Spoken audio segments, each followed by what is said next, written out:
దేవుడు ఎలా వస్తారంటే, ఒకడు నీళ్ళల్లో బాగా మునిగిపోయారంట. అప్పుడు ఒకడు బోట్లో వచ్చేయి నాన్న అంటే, లేదు దేవుడు నన్ను కాపాడుతాడు అని చెప్పారంట.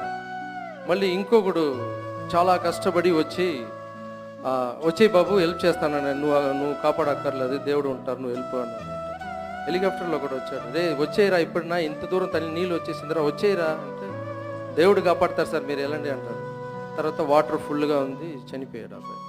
అక్కడ వెళ్ళి గొడవ పడుతున్నాను, నువ్వు వస్తావు కదరా, నేను వెయిట్ చేశాను, దేవుడా నువ్వు ఎందుకు నన్ను కాపాడలేదు నన్ను?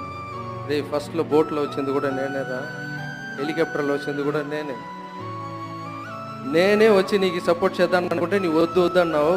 మనిషి రూపంలోనే నేను వస్తాను, మనిషి రూపంలోనే వచ్చి హెల్ప్ చేస్తాను, నా రూపంలో నేను వచ్చానంటే నువ్వు చూడలేవు నన్ను, సో నీ మనిషి రూపంలోనే వస్తారని అప్పుడు దేవుడు చెప్పారంట.